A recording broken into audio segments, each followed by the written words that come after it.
جب باپ ہو عابد و زاہد اور ماں مستطرہ پارے قرآن کی حافظہ، تب بیٹا کے بوٹی نے تختیار کاکی جنم لیتا ہے.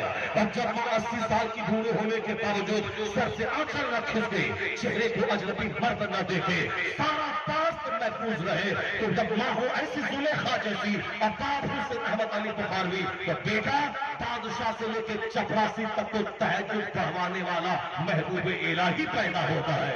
اور جب باپ ہو حضور شیخ الاسلام مفتی نقی علی خان جیسا اور ماں ہو عبادت گزار، تو بیٹا مجدد اعظم احمد رضا خان پیدا ہوتا ہے. اور جب باپ ہو اعلیٰ حضرت اور ماں ہو نیک، تو بیٹا مفتی اعظم ہند حجت الاسلام پیدا ہوتا ہے. اور جب باپ ہو حجت الاسلام جیسا اور ماں ہو پرہیزگار مفتی اعظم ہند کی بیٹی، تو بیٹا مفسر اعظم ہند پیدا ہوتا ہے. اور جب باپ مفسر اعظم ہند ہو اور دادا حجت الاسلام ہو، کافی بیٹے تو کلمہ پڑھ لے، اور نانا مفتی اعظم ہند ہو 91 سال میں غوث اعظم کی یاد تازہ کر دے. جب نانا مفتی اعظم ہند اور دادا حجت الاسلام اور بابا مفسر اعظم ہند اور ماں ضرورت ہے تو سارے زیورات کو گروی رکھ کر منظر اسلام کی تنخواہ دلانے والی، اس قوم کا بچہ اختر رضا کا اظہری تاج الشریعہ پیدا ہو.